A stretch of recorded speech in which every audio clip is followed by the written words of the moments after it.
तो जब भी पेरेंट्स आपके पास इन रेगुलर विजिट्स पे आते हैं तो ऐसे कौन से सबसे कॉमन कंसर्न्स हैं या क्वेश्चंस हैं जो उनके पास होते हैं? आजकल तो जो सबसे कॉमन कंसर्न है वो सबका ये ਹੁੰਦਾ ਕਿ ਮੇਰਾ ਬੱਚਾ ਖਾਣਾ ਨਹੀਂ ਖਾ ਰਿਹਾ ਹਾਂ ਰਾਈਟ ਕਿਉਂਕਿ ਜਿਹੜਾ ਫਰਸਟ ਮਿੰਟ ਆਫ ਲਾਈਫ ਹੁੰਦਾ ਅਸੀਂ ਉਹਨੂੰ ਕਹਿੰਦੇ ਆ 골ਡਨ ਮਿੰਟ ਆਫ ਲਾਈਫ ਠੀਕ ਹੈ ਜੇ ਉਸ ਟਾਈਮ 'ਚ ਅਸੀਂ ਵਧੀਆ ਕੇਅਰ ਦੇਵਾਂਗੇ ਬੱਚੇ ਨੂੰ ਵਧੀਆ ਸਪੋਰਟ ਦੇਵਾਂਗੇ ਤੇ ਤੁਹਾਡਾ ਪ੍ਰੀ ਟਰਮ ਬੱਚਾ ਵੀ ਹੋ ਸਕਦਾ ਹਫਤੇ ਦੇ ਵਿੱਚ ਹੀ डिस्चार्ज हो जाए।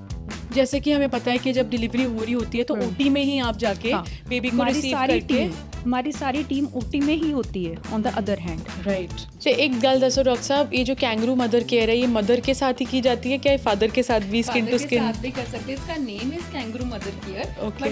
इन केस मदर सिक है आईसीयू में तो आप क्या करोगे, फादर भी दे सकते हैं, ग्रैंड पेरेंट्स भी दे सकते हैं। अगर बच्चे का एचबी नहीं बढ़ रहा, क्यों नहीं बढ़ रहा? बिल्कुल। It may be alarming sign for some other like thalassemia. ये बच्चे की ब्रेन डेवलपमेंट अच्छे से हो रही है कि नहीं? क्योंकि इनिशियल जो टाइम होता है, जो पहले 2 साल का फेज होता है, उसमें 80% ब्रेन ग्रोथ हो जाती है। कि फीवर हो गया बच्चे को तो क्या हर फीवर में पैरासीटामोल दे दी जाए तो कोई बात नहीं? Who will receive my baby? Is there any pediatrician available? ਕਦੇ ਲੱਤਾਂ ਦੁਖ ਲੀਆਂ ਹੈ, ਕਦੇ ਕੁਝ ਹੋ ਰਿਹਾ, ਮਤਲਬ ਕੀ ਹੈ ਇਹ ਨਾ अर्ली ਏਜ ਦੇ ਵਿੱਚ ਹੀ ਪ੍ਰੋਪਰ ਲੈਚਿੰਗ ਨਹੀਂ ਹੋ ਰਹੀ, proper attachment नहीं हो रही, then it will be painful for mothers. Who will first receive your babies? This is very important कि ਪੀਲੀਆ ਵੱਧ ਗਿਆ ਕੀ ਕਰਵਾਉਂਦੇ, ਫਾਂਡਾ ਕਰਵਾ ਲਓ ਨਾ, ਬਹੁਤ ਖਤਰਨਾਕ ਚੀਜ਼ ਹੈ ਕਿ ਬੱਚੇ ਦਾ ਜਿਵੇਂ ਬ੍ਰੇਨ ਦੇ ਵਿੱਚ ਪਰਮਾਨੈਂਟ ਸਟੇਨਿੰਗ ਕਰਾ ਦਿੰਦਾ ਜੌਂਡਿਸ, ਤੇ ਉਹਦੇ ਨਾਲ ਨਾ ਬੱਚਾ ਫਿਰ ਤੁਹਾਡਾ ਸੈਰੀਬਰਲ ਪਾਲਸੀ ਵੱਲ ਚਲਾ ਜਾਂਦਾ ਹੈ, मतलब आगे जाके बड़ी ਬੱਚਾ प्रॉब्लम ਖਰਾਬ ਹੋ ਜਾਂਦਾ ਹੈ। हेलो नमस्ते सत श्री अकाल, welcome to another episode of real talk at EMC cradle. मैं हूं समीक्षा, डायरेक्टर ईएमसी क्रेडल, और आज मेरे साथ हैं हमारी paediatrician doctor Sukhjeet Kaur. Doctor Sukhjeet जो हैं वो ईएमसी क्रेडल में एक बहुत ही इंप्रेसिव निक्कू को हैंडल कर रही हैं, और जितने भी बच्चे ईएमसी क्रेडल में विजिट करते हैं उनको डॉक्टर सुखजीत ही देखती हैं। तो डॉक्टर साहब, welcome to real talk. Thank you. Doctor Sukhjeet, हमने जो अपना पिछला एपिसोड किया था रियल टॉक का, उसमें हमने हमारे फीटल मेडिसिन एक्सपर्ट से कॉन्वर्सेशन करी थी, और उन्होंने हमें बताया कि कैसे बच्चे के जन्म से पहले ही वो अपने स्कैन्स के थ्रू अनॉमलीज डिटेक्ट करके उनमें हेल्प कर सकते हैं बच्चों की हेल्थ में। तो आप बताइए, एक नियोनेटोलॉजिस्ट और एक पीडियाट्रिशियन का रोल कब स्टार्ट होता है बच्चे की लाइफ में, और एग्जैक्टली करते क्या हैं? देखिए, the role of paediatrician it begins from the very first minute of life ना। जब बच्चा पैदा होता ही है तो we are on the receiving end, ठीक है। Rather I would like to say that role begin before the delivery. जब एंटीनेटल स्कैन्स के लिए मदर्स आती हैं तो रोल तभी शुरू हो जाता है हमारा, and it is obviously somewhat different from a general physician's role, because the diseases of a child, they are little bit different from that of adults, and the way the baby respond to the drugs, the baby respond to our medicines, it's also different, and definitely the immunity of baby, it is also different from that of adult. Right. So this is the role of pediatrician in today's world and today's practice. Right. तो ma'am exactly बताइए कि paediatricians या neonatologist करते क्या हैं?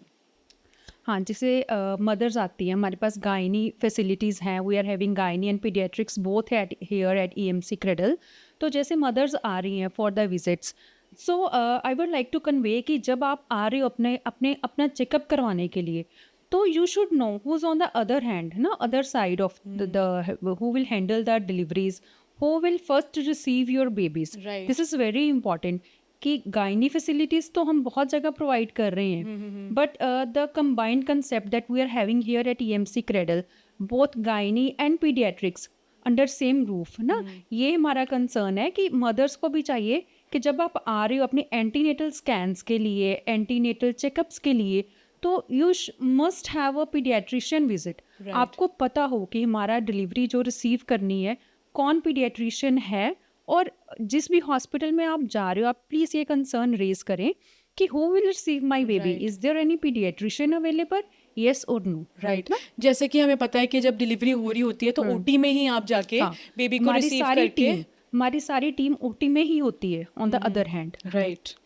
तो doctor साहब ये बताइए कि कौन सी उम्र से बच्चा किस उम्र का हो कि उसके पेरेंट्स एक पीडियाट्रिशियन को कंसल्ट करना शुरू करते हैं? हाँ, जैसे मैंने अभी आपको बताया कि एक तो आप एंटीनेटल टाइम में ही हमारे पास विजिट करो, यानी कि ड्यूरिंग प्रेगनेंसी। हाँ, ड्यूरिंग प्रेगनेंसी। Okay. और एक और पॉइंट होता है कि like if sibling is having any concern, sibling में कोई भी प्रॉब्लम है, like any type of genetic problem ना, कोई भी बिहेवियरल डिसऑर्डर है, आप एक बार आके हमारे से कंसर्न करो कि जैसे इसके सिबलिंग को ये प्रॉब्लम थी, तो इस प्रेगनेंसी में do we need to worry ना, राइट, आप ये भी कंसर्न कर ये सकते हो। बहुत वैलिड पॉइंट है या शायद। हाँ तो कितना रेगुलरली बच्चों को एक पीडियाट्रिशियन विजिट पे लेके आया जाना चाहिए? हाँ, देखो जैसे हम पहले रिसीव कर लिया बेबी, तो as per our protocol day 4 of caesarean we discharge our mothers ना, Right. In NVD second day discharge हो Normal जाता है। delivery. हाँ, नॉर्मल डिलीवरीज में सेकेंड डे डिस्चार्ज हो जाता है। तो उसके बाद हम जो इनिशियल 5 to 7 डेज होते हैं उसमें हमने जॉन्डिस स्क्रीन करना होता है। तो हम डिस्चार्ज के 1 डे 2 डेज बाद ना, जैसा भी हमें लगता है कि इसमें रिस्क फैक्टर ज़्यादा है, 1 दिन बाद बुला लो, अगर कम है तो 2 दिन बाद हम फॉलोअप पे बुलाते हैं। उसके बाद न्यूबॉर्न पीरियड में वीकली हम फॉलोअप पे बुलाते हैं for wait monitoring, for head circumference monitoring, ये सब देखने के लिए। हेड सर्कमफ्रेंस की इंपॉर्टेंस ये रहती है कि बच्चे की ब्रेन डेवलपमेंट अच्छे से हो रही है कि नहीं, ओके, क्योंकि इनिशियल जो टाइम होता है, जो पहले 2 साल का फेज होता है, उसमें 80% ब्रेन ग्रोथ हो जाती है राइट, ना। तो इस टाइम में बहुत इंपॉर्टेंट है कि हम हेड सर्कमफ्रेंस मॉनिटर करें, हम बच्चे की लेंथ मॉनिटर करें, वेट मॉनिटर करें। तो इसलिए हम न्यूबॉर्न फेज में वीकली फॉलोअप्स करते हैं। Right. उसके बाद जो फॉलोअप्स होते हैं वैक्सीनेशंस के साथ। हम जैसे जैसे वैक्सीनेशंस के लिए बुला रहे हैं ठीक है। वैसे वैसे सब कुछ स्क्रीन होता है, बच्चे का वेट गेन कितना हुआ है, head circumference, length and everything. Right. तो जब भी पेरेंट्स आपके पास इन रेगुलर विजिट्स पे आते हैं, तो ऐसे कौन से सबसे कॉमन कंसर्न्स हैं या क्वेश्चंस हैं जो उनके पास होते हैं कि ऐसा नहीं हो रहा, हमें तो ये प्रॉब्लम आ रही है? आपकी प्रैक्टिस में क्या है हाँ, ऐसा देखो आजकल तो जो सबसे कॉमन कंसर्न है वो सबका ये होता है कि मेरा बच्चा खाना नहीं खा रहा। है? हाँ, राइट, खाना नहीं खा रहा, तो पीछे पीछे लेके भागना पड़ता है। तो सबसे इम्पॉर्टेंट कंसर्न जो आजकल इशू है, जैसे प्रीवियसली हम देखते थे हमारा जो पहले इन्फेक्शंस कंसर्न था, आज जैसे वेस्टर्नाइजेशन हो रही है, मॉडर्नाइजेशन हो रही है, तो कंसर्न्स भी चेंज हो गया Right, पीडियाट्रिक प्रैक्टिस right. में तो ना। खाने के related हाँ, बहुत खाने के complaint आ रही है। related बहुत कंप्लेंट्स आ रही हैं। तो डॉक्टर साहब ये बताइए कि जो आपके जैसे डॉक्टर्स हैं, पीडियाट्रिशियंस हैं, उनका बच्चे की डेवलपमेंट में क्या रोल रहता है सिर्फ हेल्थ मॉनिटरिंग के अलावा? और क्या, जैसे आप कह रहे हैं डाइट की भी आपके साथ पेरेंट्स डिस्कस करते हैं, तो और ऐसे की क्या क्या रोल्स आप लोग प्ले करते हैं? देखो डेवलपमेंट पार्ट जो होता है ना हमारा पीडियाट्रिक्स का बहुत इंपॉर्टेंट पार्ट है। जैसे डेवलपमेंट में ना हम कुछ रेड फ्लैग साइंस देखते हैं, अगर वो हम डिटेक्ट कर लें ना, रेड फ्लैग साइंस होते हैं जैसे कि अगर बच्चा sit without support without support 8 months पे ये नहीं माइलस्टोन आया, राइट, कि बिना सहारे के बच्चे बैठ 8 पाए। महीने तक बच्चा बैठा ही नहीं बिना सहारे के, हाँ। तो this is a red flag sign. Right, ठीक है, we have to rule out why is it so, है ना। Okay. अगर वैसे तो 6 मंथ पे बैठ जाता है, अगर 8 पे नहीं बैठ रहा, सिमिलरली कि बच्चा 12 मंथ्स पे मींस 1 ईयर पे हाँ, ना, तो खड़ा नहीं हो पा रहा विद Okay. सपोर्ट, तो this is also red flag. Okay. तो डेवलपमेंट ये सब क्यों इंपॉर्टेंट है, क्योंकि कुछ स्क्रीनिंग्स होती हैं, जैसे ऑटिज्म की स्क्रीनिंग है, ठीक है, ADHD की स्क्रीनिंग है, फिर न्यूबॉर्न में हियरिंग स्क्रीन आ गई, हाँ जी। जिसमें हम हर बच्चे की हम इधर Cradle अपने में भी क्रेडल में करते भी हैं। करवा रहे हैं। Right. हियरिंग स्क्रीन इंपॉर्टेंट है ना, देखने के लिए प्रॉपर हियरिंग हो रही है नहीं हो रही है। हाँ। फिर ROP डिसीज होती है, रेटिनोपैथी ऑफ प्रीमेच्योरिटी, उसमें हम रेटिना की स्क्रीनिंग करते हैं। आंखों तो की। ये हाँ, आंखों की स्क्रीनिंग, ताकि जो बच्चा कल को जाके उसकी विजन प्रॉपर हो, कोई ब्लाइंडनेस ना आ जाए ना। Right, right. तो ये सब पार्ट डेवलपमेंट में, मतलब screening age screening, these are Right. Important तो ओवरऑल डेवलपमेंट ही आप लोग मॉनिटर करते हाँ हैं, जी। चाहे सुनना, देखना, ये सारी सेंसेस बच्चे की, कोई खाने पीने में दिक्कत, ये सारा कुछ ही आप लोग हाँ, ये मॉनिटर हम सब करते हैं। स्क्रीन करते हैं, Right. ताकि कल को आकर अगर कोई इशू हो तो हम उसको पहले ही प्रिवेंट कर ले Absolutely. ना। बिल्कुल। लाइक ROP जब हम करवाते हैं, ROP स्क्रीनिंग, तो उससे हम ब्लाइंडनेस प्रिवेंट कर रहे हैं ओके, ना। कितनी हाँ। इंपॉर्टेंट चीजें और जो मिस नहीं होनी चाहिए बच्चों हाँ की, जी, बिल्कुल भी। ठीक है डॉक्टर साहब, कुछ डाउट्स आपके पास भी पेरेंट्स लेके आते होंगे, जैसे कि सबसे पहला एक आजकल बड़ा चल रहा है कि बच्चे को सुलाने के लिए, उसकी स्लीप बेटर करने के लिए क्या हम मेलेटोनिन दे सकते हैं? देखो इट्स नॉट रिकमेंडेड ना कि हम Okay. मेलेटोनिन दें। तो इसका ये होता है कि हमारे ना स्लीप शेड्यूल के कुछ पॉइंट्स होते हैं, जैसे कि अगर बच्चे को स्लीप इश्यूज आ रहे हैं तो उसमें हमने क्या देखना होता है, जिस रूम में आप बच्चे को सुला रहे हो, it should be dark room ना। ओके, बिफोर 2 आवर्स आपने कोई स्क्रीन टाइम नहीं देना बच्चे को। ठीक है। ठीक है, तो बच्चा एम्प्टी स्टमक ना सोए। ठीक ठीक है, स्लीप के लिए ये भी इंपॉर्टेंट है। फिर उसके बाद जो बच्चे का स्लीप शेड्यूल होता है कि उसने फिक्स्ड टाइम पे सोना है, वो आप फिक्स करो कि इफ द बच्चा आपका अगर 8 बजे सोएगा तो सोएगा ही सोएगा, आपने 8 Right. बजे उसको रूम में सुला देना है। लाइट्स ऑफ करो, डिम लाइट्स करो, कोई म्यूजिक ना हो, कोई शोर ना हो उस रूम में। ठीक है। और ये नहीं है कि जो स्कूल डेज हैं ना, उस नाइट्स में आप पहले सुला दो ना, या फिर बाद में सुलाओ, छुट्टी है तो लेट कर दिया, वो टाइम नहीं चेंज होना चाहिए। ये नहीं चेंज होना चाहिए। ठीक ठीक है। है, उसका पैटर्न सेम रखो। These will helpful in the sleep ना, स्लीप डिसऑर्डर्स या maintain करने हाँ के लिए। स्लीप मेंटेन करने के लिए, ये सब इंपॉर्टेंट पॉइंट्स Right, है, और आजकल रादर हम- देन गिविंग द मेडिकेशंस। और आजकल हम जानते हैं कि स्क्रीन टाइम जो आपने पॉइंट बोला, ये तो बहुत ही प्रॉब्लम हो चुकी है, तो ये सब आपके हिसाब से रेगुलेट करना बहुत ज़रूरी है। बिल्कुल। एक और डॉक्टर साहब, पेरेंट्स के मन में सवाल रहता है कि फीवर हो गया बच्चे को, तो क्या हर फीवर में पैरासीटामोल दे दी जाए तो कोई बात नहीं? देखो हर फीवर के लिए हम रिकमेंड नहीं करते कि मेडिसिन, मतलब आपने डॉक्यूमेंट नहीं किया। First of all there should be proper documentation ना, फीवर हुआ है, कितना फीवर है, पहले डॉक्यूमेंट करो या अपने पीडियाट्रिशियन के पास जाओ और डॉक्यूमेंटेशन करवाओ। If the fever is like more than 100 degree Fahrenheit और 100, then only we will give ना। बिलो दैट अगर आपको वैसे ही लग रहा है कि बच्चे का माथा गर्म है, क्यों गर्म है? क्योंकि बच्चों का मोस्टली होता है, उसकी मैंने जैसे पहले बताया ना आपको, ब्रेन डेवलपमेंट हो रही है, मैक्सिमम होगी 2 इयर्स में। जब उसका ग्रोथ हो रहा है तो वो ब्रेन थोड़ा, उसका टेम्परेचर वैसे ही ज़्यादा होता है। ठीक है, माथा गर्म रहता है। अगर माथा गर्म है, बाकी सारा शरीर बॉडी ठीक है उसकी, तो that doesn't mean baby is having fever, आप पैरासीटामोल दे दो। बिल्कुल, ये कितनी इंपॉर्टेंट चीज़ है जो घर पे कई बार खुद नहीं हम समझ कर लेते लगती। हैं कि माथा गर्म है मतलब फीवर है, तो दे दो पैरासीटामोल। इट्स नॉट लाइक इस दैट। तरह नहीं करना। हाँ जी। ओके, ठीक है। एक और चीज़ डॉक्टर साहब, एक वार्म मेडिसिन होती है ना, वो भी कई बारी ये डाउट रहता है कि देनी है नहीं देनी, बच्चा तो हेल्दी लग रहा है, तो उसके बारे में कैसे आप एडवाइस करते हैं? हाँ, ये ना हम देते हैं, जैसे एवरी गवर्नमेंट प्रैक्टिस में जो भी हैं, ये तो अभी जैसे गवर्नमेंट की तरफ से फ्री ऑफ कॉस्ट भी आने लगी हैं, तो हम भी अपनी प्रैक्टिस में रिकमेंड करते हैं एवरी 6 मंथली हमने ये रिपीट कोर्स करवाना होता है बच्चों में।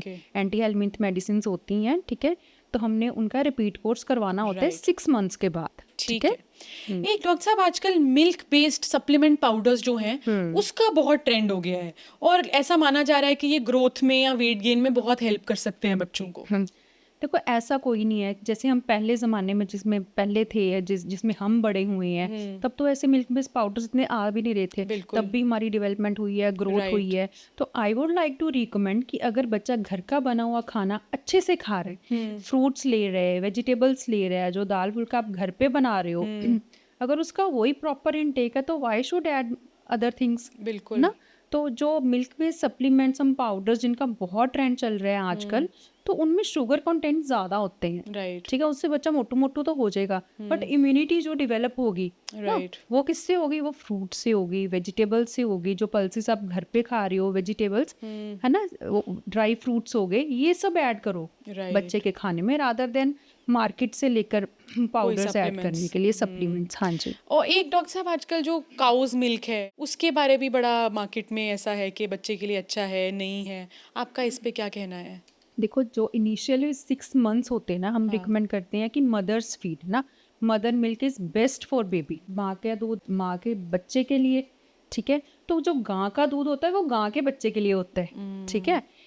तो ये होता है कि अगर इन केस मदर को मिल्क सप्लाई नहीं आ रही, या कोई भी कंसर्न है मदर का, mother is not suitable, mother sick है ना, तो उसमें क्या देते हैं हम, जो आजकल फार्मूलाज आ रही हैं, हम वो एडवाइस करते हैं। वो माँ के दूध की नकल होती है, फर्स्ट कॉपी जिसको आप बोल दो ना। हम काउज मिल्क नहीं एडवाइस करते, क्योंकि उनका इलेक्ट्रोलाइट जो कंटेंट होते हैं वो काफ़ी डिफर करते हैं, ठीक है, mother milk and cow's milk में। तो जो सबसे सिमिलर कॉपी है, अगर इन केस ना मदर नहीं दे पा रही आफ्टर मैनी ना काउंसलिंग्स के बाद भी, mother is not ready to give the milk, या उसको सप्लाई कम है, कोई भी कंसर्न है, तो हम फॉर्मूला एडवाइस करेंगे rather than giving the cow's milk. Okay. और डॉक्टर साहब, एक और चीज़ बताइए, एंटीबायोटिक्स कई बार बच्चों को देने की नीड पड़ती है, तो इसके बारे में पेरेंट्स को क्या ध्यान रखना चाहिए कि किस केस में देने हैं, किस केस में नहीं देने? देखो, एंटीबायोटिक हम हर फीवर में रिकमेंड नहीं करते। आजकल देखो, जैसे हम गूगल सर्च, पेशेंट्स ना क्या करते हैं, गूगल सर्च करके ही आते हैं, है ना, बच्चे को फीवर है तो मोस्ट कॉमनली यूज एंटीबायोटिक कौन सा दे, बिल्कुल, तो ये गूगल पे भी आंसर दे होंगे ना। तो पेरेंट्स क्या करते हैं, उन्होंने जो मोस्ट कॉमनली यूज एंटीबायोटिक है ना, वो दे देना बच्चे को, ठीक है। उसके बाद आना 3 दिन हो गए जी, हमने एंटीबायोटिक कोर्स भी करवा दिया, बट फीवर फिर भी नहीं उतरा, क्यों? है ना। तो इट्स नॉट रिकमेंडेड कि आप हर फीवर में एंटीबायोटिक दो, क्योंकि हर fever is not bacterial fever. बिल्कुल। तो एंटीबायोटिक्स का जो रोल है वो बैक्टीरियल फीवर्स में है, वायरल में तो है ही नहीं। बिल्कुल। और ऊपर से आप कोर्स प्रॉपर नहीं करवा के लाते, तो उससे क्या कंसर्न, जो नया इशू राइज हो रहा है, तो एंटीबायोटिक रेजिस्टेंस राइट। ना, आज आप मिसयूज कर रहे हो एंटीबायोटिक्स का, कल आपके बच्चे को वो एंटीबायोटिक इफेक्ट ही नहीं करेगा, बिल्कुल ठीक तो फिर बात हमें है। हायर एंटीबायोटिक्स पे जाना पड़ता है। ठीक है। ठीक है, तो इट्स नॉट सेफ प्रैक्टिस कि आप गूगल सर्च करो हाँ। और जो आ रहा है उसके अकॉर्डिंगली एंटीबायोटिक दो और बच्चे को ले आओ Always ना। see a doctor for any Always visit your concerns doctors, with your yeah. kids. Okay. और डॉक्टर सुखजीत ये बताइए कि विटामिन सप्लीमेंट्स जो आजकल प्रिस्क्राइब किए जा रहे हैं उसका क्या रोल रहता है बच्चों की डेवलपमेंट में? देखो, जैसे मैंने अभी आपको बताया कि इनिशियल 6 मंथ्स में हम ब्रेस्ट फीड रिकमेंड करते हैं ना, कि बिल्कुल। ब्रेस्ट फीड दो। और ब्रेस्ट फीड में क्या होता है कि विटामिन डी, उसके साथ हमें विटामिन डी सप्लीमेंटेशन करनी पड़ती है। ठीक है, vitamin D specifically. Vitamin D specifically, ठीक है। ठीक है, वो हम सप्लीमेंट ज़रूर करते हैं टिल 1 ईयर ऑफ लाइफ। ठीक है, ये सप्लीमेंटेशन इंपॉर्टेंट है और हम इधर क्रेडल में भी हर बच्चे को डाल के भेज रहे हैं। ठीक है। ठीक है, ताकि विटामिन डी डेफिशिएंसी ना आए बच्चों में। राइट, राइट, ठीक है, तो vitamin D supplementation is important, ये सप्लीमेंटेशन हर कोई कर रहा है। तो डॉक्टर सुखजीत हमें ये बताइए कि आज के टाइम पे इंडिया के बच्चों में या पंजाब में बच्चों में कौन सी मोस्ट कॉमन डेफिशिएंसीज आप देख रही हैं? देखो, जो मोस्ट कॉमन डेफिशिएंसीज आजकल हम अपने ओपीडीज में कवर कर रहे हैं वो है अनीमिया, जिसमें हम iron deficiency, B12 deficiency, anaemias देख रहे हैं, एंड विटामिन डी डेफिशिएंसीज। ठीक है, ये आजकल जो न्यूट्रिशनल बच्चे की डिमांड्स हैं वो फुलफिल नहीं हो रही, या फिर हम बोल रहे हैं कि हमारा शिफ्ट हो गया है टूवर्ड्स वेस्टर्नाइजेशन, हम शिफ्ट हो रहे हैं Right. तो फास्ट फूड बच्चे ज़्यादा ले रहे हैं ना, इसके कारण ये सब कंसर्न्स आए हैं Right. Regarding anaemias, iron deficiency, B12 and vitamin D deficiency. ये बहुत कॉमन है बहुत आजकल की common है। ओपीडीज में। हाँ Okay. जी। ऐसे कौन से वार्निंग साइंस हैं या ऐसे पेरेंट्स जो कई बार इग्नोर कर देते हैं, कौन से सिम्टम्स बच्चों में हैं जो इग्नोर नहीं करने चाहिए, जिसका कोई और सीरियस डिजीज की तरफ साइन हो सकता है? देखो, जैसे विटामिन डी डेफिशिएंसी की हमने अभी बात की है, तो उसके कुछ ना साइंस होते हैं, जैसे होता है फ्रंटल बॉजिंग। ठीक है, इसमें क्या है, फोरहेड थोड़ा आगे को आ रहा है। Right. तो ये नहीं है कि बच्चे का माथा ही ऐसा बना है ना, इट्स नॉट लाइक दैट। ये फ्रंटल बॉजिंग होता है तो विटामिन डी डेफिशिएंसी के कारण ही होता है। सेकंड होता है बोइंग ऑफ लेग्स, जैसे हड्डियां जो टेढ़ी हो जाती हैं। ठीक है, इसको हम बोलते हैं बोइंग ऑफ लेग्स। राइट। तो ये सेकंड साइन आप लगा लो विटामिन डी डेफिशिएंसी का। और भी साइंस होते हैं बहुत, जैसे रिकेटिक रोजरी हम बोल रहे हैं, हैरिसन सल्कस, ये थोड़ी मेडिकल टर्मिनोलॉजीज हैं, जिसमें रिब्स की शार्पनिंग हो रही है, या जो डायफ्राम होता है जहाँ वहाँ पे ग्रूव हो जाती है, Harrison sulcus and rachitic rosary, these all are the signs of vitamin D deficiency. Right. ठीक है। डॉक्टर साहब एक और चीज़ बताइए, कई बारी लोग ऐसे के सिम्टम्स भी बताते हैं आके कि बच्चा बड़ा टायर्ड फील कर रहा है और सारा टाइम ना थकिया थकिया रह रहे हैं, ऐदा की मतलब हो सकता है? ਇਹ ਨਾ ਬਹੁਤ ਹੀ ਕਾਮਨ ਕੰਸਰਨ ਹੈ ਓਪੀਡੀਜ਼ 'ਚ ਕਿ ਸਾਡਾ ਬੱਚਾ ਨਾ ਸਾਰਾ ਦਿਨ ਥੱਕਿਆ ਡਿੱਗਿਆ ਰਹਿੰਦਾ ਹੈ, ਜਿਹਨੂੰ ਅਸੀਂ ਕਹਿੰਦੇ ਆ ਬਿਲਕੁਲ। ਕਿ ਬਹੁਤ ਡਿੱਗਿਆ ਟੁੱਟਿਆ ਜਾਂ ਫੀਲ ਕਰਦਾ ਹੈ, ਕਦੀ ਲੱਤਾਂ ਦੁਖ ਲੀਆਂ ਹੈ, ਕਦੀ ਕੁਝ ਹੋ ਰਿਹਾ, ਮਤਲਬ ਕੀ ਹੈ ਇਹ ਹਾਂਜੀ। अर्ली एज ਦੇ ਵਿੱਚ ਹੀ। तो these are signs of iron deficiency. ठीक है, आयरन डेफिशिएंसी में भी बच्चा लेथार्जिक होता है, सुस्त होता है, मतलब उसमें ब्लड सप्लाई है ही नहीं प्रॉपर। अगर खून ही कम है, बॉडी को सप्लाई नहीं प्रॉपर जा रही, तो ये सब सिम्टम्स साइंस आते हैं बच्चों में ना। तो उसके लिए भी हमारा ये होता है कि ओपीडी में हम स्क्रीनिंग्स करवाते हैं, फिर ब्लड इन्वेस्टिगेशंस होती हैं। राइट। तो जैसे मैम ब्लड टेस्ट की हम बात कर रहे हैं कि डेफिशिएंसीज की बात हो रही है, तो ये सारी डेफिशिएंसीज को रूल आउट करने के लिए क्या ब्लड टेस्ट आप लोग करवाते हैं रेगुलरली? जैसे हम ना सबसे पहले तो जैसे कोई भी बच्चा आता, हम देखते हैं HB है कितना, है ना। राइट। अगर HB कम है तो दैट डजंट मीन कि आयरन डेफिशिएंसी है, फिर हमने उसमें रूल आउट करना होता है कि आयरन डेफिशिएंसी है, HB कम है उसका, आयरन डेफिशिएंसी हो गया, B12 डेफिशिएंसी है, या कई बार ना जो ब्लड के कंजेनिटल डिसऑर्डर्स जैसे थैलेसीमिया, कई बार वो भी ऐसे डायग्नोस होता है। Right. Thalassaemia, sickle cell anaemia, इनमें भी HB कम की प्रेजेंटेशन के साथ ही बच्चे आते हैं। ठीक है। तो ये डायग्नोस करना इंपॉर्टेंट है। बाकी विटामिन डी का मैंने आपको बता दिया कि हम उसके लेवल्स चेक करते हैं, विटामिन डी के कितने लेवल्स हैं, तो ये सब हम स्क्रीनिंग्स करवाते हैं, ब्लड स्क्रीनिंग। यानी कि रेगुलर ब्लड टेस्ट बहुत इंपॉर्टेंट है बच्चे की हेल्थ मॉनिटर करने के। अगर बच्चे का HB नहीं बढ़ रहा, क्यों नहीं बढ़ रहा, बिल्कुल, it may be alarming sign for some other like thalassaemia, जो कि हमारे नॉर्थ रीजन में बहुत कॉमन है, थैलेसीमिया, सिकल सेल एनीमिया। ठीक है, ये सब कंसर्न्स भी हो सकते हैं। एब्सोल्युटली।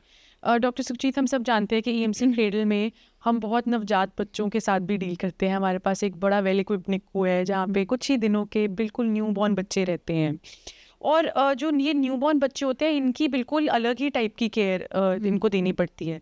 तो सबसे पहले तो ये बताइए कि जो न्यूबॉर्न्स होते हैं उनको आइडियल जो वैक्सीनेशंस हैं एट बर्थ जो दी जानी चाहिए वो कौन सी होती हैं? देखो हमारे पास क्रेडल में जो भी बच्चा आ रहा है हम उसको बर्थ वैक्सीनेशन कवर कर रही हैं। बिल्कुल बर्थ वैक्सीनेशन में हमारे पास आता है ओपीवी जिसको हम बोलते हैं पोलियो ड्रॉप्स, बिल्कुल बीसीजी वैक्सीन जो जिसको बोलते हैं कि मोटे वाला टीका ना, हाँ जी बीसीजी वैक्सीन होगी एंड हेपेटाइटिस जिन्होंने बोलते पट्ट वाला टीका है। बिल्कुल ठीक है, ਇਹ ਤਿੰਨੋਂ ਵੈਕਸੀਨਸ ਅਸੀਂ ਬਰਥ ਤੇ ਦੇ ਰਹੇ ਹਾਂ ਰਾਈਟ ਤੇ ਹੈਪੇਟਾਈਟਸ ਵੀ ਅਸੀਂ ਵਿਦਿਨ 24 ਆਵਰਸ ਕਵਰ ਕਰ ਰਹੇ ਹਾਂ। ਬਿਲਕੁਲ ਇਹ ਤਿੰਨੋਂ ਵੈਕਸੀਨਸ ਬਰਥ ਤੇ ਦਿੰਦੇ ਆ ਤੇ ਇਹ ਬਹੁਤ ਇੰਪੋਰਟੈਂਟ ਹੈ ਬੱਚੇ ਲਈ। ਇਹ ਅਸੀਂ विदिन 24 आवर्स हर बच्चे ਨੂੰ कवर कर रहे हैं। बिल्कुल कई बार ये जो वैक्सीनेशन आपने बताई इनको लगवाने के बाद बच्चों में स्वेलिंग या फीवर भी देखा जाता है, उसके क्या कारण हो सकते हैं? देखो ये ना दो तरह के इश्यूज हैं। एक तो वैक्सीन रिलेटेड साइड इफेक्ट्स जो हमारे पास आते हैं, ये हर वैक्सीन में किसी भी वैक्सीन में आ सकता है। जैसे डीपीटी है जो उसमें मोस्ट कॉमनली रहता है फीवर एंड स्वेलिंग।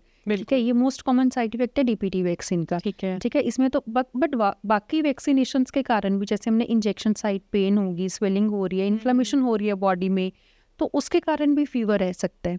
ठीक है, बाकी सेकंड होता है कि बच्चे का खुद का बॉडी रिस्पॉन्स मैकेनिज्म कैसा है ना। कई बच्चों को ज़्यादा फीवर होता है ना, वो इनबिल्ट ही मैकेनिज्म है बच्चों का। राइट ठीक है, वैक्सीन इंड्यूस भी होता है और इनबिल्ट मैकेनिज्म, ये दोनों पे रिलेटेड रहेगा कि बच्चे को फीवर कितने ग्रेड का आ रहा है कईयों को आता ही नहीं है। राइट तो ये भी बॉडी का रिस्पॉन्स है। कई बच्चों का उनको फीवर भी नहीं आता। ठीक है, ये हाँ बॉडी रिलेटेड हो सकते हैं, वैक्सीन रिलेटेड बोथ। बिल्कुल ठीक है, डॉक्टर साहब हम जानते हैं कि जो न्यूबॉर्न बच्चों में जॉन्डस यानी कि ਪੀਲੀਆ ਜਿਹਨੂੰ ਆਪਾਂ ਕਹਿੰਦੇ ਆ ਉਹ ਵੀ ਬੜੀ ਕਾਮਨ ਚੀਜ਼ ਹੈ ਤੇ ਉਹਨੂੰ ਹੈਂਡਲ ਕਰਨ ਵਾਸਤੇ ਆਪਾਂ ਏਐਮਸੀ ਕ੍ਰੇਡਲ 'ਚ ਕੀ ਕਰਨੇ ਆ? देखो पीलिया तो बहुत कॉमन है। पीलिया सब तो पहले सानू ये पता होना चाहिए कि पीलिया लिए ट्रीटमेंट बच्चे नू चाहिदी भी है कि नहीं। बिल्कुल ठीक है, एक हुंदा फिजियोलॉजिकल जॉन्डिस जिहड़ा कि हर बच्चे नू हुंदा ही हुंदा है। राइट ठीक है, ਤੇ ਇੱਕ ਹੁੰਦਾ ਪੈਥੋਲੋਜੀਕਲ ਜੌਂਡਿਸ। ਪੈਥੋਲੋਜੀਕਲ ਜੌਂਡਿਸ ਹੁੰਦਾ ਜਿਹਦੇ ਲਈ ਸਾਨੂੰ ਟ੍ਰੀਟਮੈਂਟ ਚਾਹੀਦੀ ਹੁੰਦੀ। ਰਾਈਟ ਠੀਕ ਹੈ, ਹਰ ਪੀਲੀਆ ਲਈ ਟ੍ਰੀਟਮੈਂਟ ਨਹੀਂ ਚਾਹੀਦੀ ਸਾਨੂੰ। ਠੀਕ ਹੈ ਠੀਕ ਹੈ, ਤੇ ਇਨ ਈਐਮਸੀ ਕ੍ਰੈਡਲ ਸਾਡੇ ਕੋਲ ਫੋਟੋਥੈਰੇਪੀ ਯੂਨਿਟਸ ਹੁੰਦੇ ਆ। ਬਿਲਕੁਲ ਠੀਕ ਹੈ, ਜਿਹੜੀ ਕਿ ਅਸੀਂ ਬੱਚਿਆਂ ਨੂੰ ਫੋਟੋਥੈਰੇਪੀ ਚ ਪਾਉਂਦੇ ਆ। ਜਿਹੜਾ ਆਪਾਂ ਨਿੱਕੋ ਚ ਰੱਖਦੇ ਆ ਹਾਂਜੀ, ਬੱਚਿਆਂ ਨੂੰ। ਹਾਂਜੀ। ਰਾਈਟ ਤੇ ਉਹ ਬਲੂ ਕਲਰ ਦੀ ਲਾਈਟ ਬਲੂ ਕਲਰ ਦੀਆਂ ਲਾਈਟਸ ਹੁੰਦੀਆਂ, ਐਲਈਡੀ ਲਾਈਟਸ ਹੁੰਦੀਆਂ ਜਿਹਦੇ ਅੰਡਰ ਅਸੀਂ ਬੱਚੇ ਪਾਉਂਦੇ ਆ। Right. ਠੀਕ ਹੈ, ਤੇ ਇਹਦੇ ਵਿੱਚ ਇਹ ਹੁੰਦਾ ਕਿ ਜਿਹੜੇ ਉਹ ਲਾਈਟਸ ਹੁੰਦੀਆਂ ਆ ਉਹ ਜਿਹੜਾ ਜੌਂਡਿਸ ਹੈ ਉਹਨੂੰ ਬੋਡੀ ਚੋਂ ਐਕਸਕ੍ਰੀਟ ਕਰਾ ਦਿੰਦੀਆਂ। ਓਕੇ ਠੀਕ ਹੈ, ਤੇ ਬਟ ਇਹ ਜਾਣਨਾ ਬਹੁਤ ਜ਼ਰੂਰੀ ਹੈ ਕਿ ਹਰ ਬੱਚੇ ਨੂੰ ਜੇ 5 ਜੌਂਡਿਸ ਆ ਗਿਆ, ਜਿਵੇਂ ਕਈ ਕਹਿੰਦੇ ਆ ਕਿ ਚਲੋ 5 ਆ ਗਿਆ ਪੀਲੀਆ, 6 ਆ ਗਿਆ ਪੀਲੀਆ, ਹਾਂਜੀ ਤੇ ਲਾਈਟਾਂ ਲੱਗਣੀਆਂ ਕਿ ਨਹੀਂ ਲੱਗਣੀਆਂ, ਇਹ as per day of life, as per range right bilirubin ਇਹ ਅਸੀਂ ਡਿਸਾਈਡ ਕਰਦੇ ਹਾਂ। ਇਹ ਤੁਹਾਡਾ ਪੀਡੀਆਟ੍ਰੀਸ਼ੀਅਨ ਡਿਸਾਈਡ ਕਰੇਗਾ ਬਿਲਕੁਲ ਕਿ ਲਾਈਟਸ ਲੱਗਣੀਆਂ ਹੈ ਨਹੀਂ ਲੱਗਣੀਆਂ, ਸਿੰਗਲ ਲਾਈਟ ਲੱਗਣੀ ਹੈ ਕਿ ਡਬਲ ਲਾਈਟ ਲੱਗਣੀ ਹੈ, ਓਕੇ ਇਹ ਵੀ ਇੱਕ ਪੀਡੀਆਟ੍ਰੀਸ਼ੀਅਨ ਡਿਸਾਈਡ ਕਰੇਗਾ। ਬਿਲਕੁਲ ਠੀਕ ਹੈ, ਇਹਦਾ ਕੁਝ ਲੈਵਲਸ ਹੁੰਦੇ ਆ, ਚਾਰਟਿੰਗ ਹੁੰਦੀ ਆ, ਅਸੀਂ ਉਹਦੇ ਅਕੋਰਡਿੰਗਲੀ ਬੱਚੇ ਲਾਈਟਾਂ 'ਚ ਪਾਉਂਦੇ ਹਾਂ। ਰਾਈਟ ਤੇ ਇੱਕ ਮੈਂ ਹੋਰ ਗੱਲ ਕਵਾਂਗੀ ਇੱਥੇ ਕਿ ਇਹ ਬਹੁਤ ਕਾਮਨ ਹੈ ਸਾਡੇ ਇੱਥੇ ਦੇਖਿਆ ਗਿਆ ਕਿ ਪੀਲੀਆ ਵੱਧ ਗਿਆ, ਜਿਹਨਾਂ ਨੂੰ ਇੰਨੀ ਅਵੇਅਰਨੈਸ ਨਹੀਂ ਹੁੰਦੀ ਹੈ ਨਾ, ਹਾਂਜੀ ਕੀ ਕਰਵਾਉਂਦੇ ਫਾਂਡਾ ਕਰਵਾ ਲਓ। ਹਾਂਜੀ ਇੱਕ ਇਹ ਵੀ ਬੜਾ ਕਾਮਨ ਮਤਲਬ ਬਿਲਕੁਲ ਠੀਕ ਗੱਲ ਕਹਿ ਰਹੇ ਹੋ। ਪਰ ਇਹਦੇ ਨਾਲ ਤੁਸੀਂ ਬੱਚੇ ਦਾ ਨੁਕਸਾਨ ਹੀ ਕਰਾਓਗੇ। ਬਿਲਕੁਲ ਠੀਕ ਹੈ, ਕਿਉਂਕਿ ਨਿਊਬੋਰਨ ਜੌਂਡਿਸ ਲਈ ਸਿਰਫ ਤੇ ਸਿਰਫ ਇੱਕ ਟ੍ਰੀਟਮੈਂਟ ਹੈ ਜਿਹੜਾ ਕਿ ਇਹ ਫੋਟੋਥੈਰੇਪੀ। ਬਿਲਕੁਲ ਠੀਕ ਹੈ, ਤੁਸੀਂ ਫਾਂਡੇ ਦੇ ਚੱਕਰਾਂ 'ਚ ਪੈ ਜਾਂਦੇ ਹੋ। ਉਹਦੇ ਨਾਲ ਕਰਨਿਕ ਟੈਰੇਸਿਕ ਨਾ ਬਹੁਤ ਖਤਰਨਾਕ ਚੀਜ਼ ਹੈ ਕਿ ਬੱਚੇ ਦਾ ਜਿਵੇਂ ਬ੍ਰੇਨ ਦੇ ਵਿੱਚ ਪਰਮਾਨੈਂਟ ਸਟੇਨਿੰਗ ਕਰਾ ਦਿੰਦਾ ਜੌਂਡਿਸ, ਤੇ ਉਹਦੇ ਨਾਲ ਨਾ ਬੱਚਾ ਫਿਰ ਤੁਹਾਡਾ ਸੈਰੀਬਰਲ ਪਾਲਸੀ ਵੱਲ ਚਲਾ ਜਾਂਦਾ ਹੈ। ਮਤਲਬ ਆਗੇ ਜਾ ਕੇ ਬੜੀ ਬੱਚਾ ਖਰਾਬ ਹੋ ਜਾਂਦੀ ਹੈ ਬੱਚੇ ਨੂੰ, ਇੱਕ ਤਰ੍ਹਾਂ ਨਾਲ ਬੱਚਾ ਖਰਾਬ।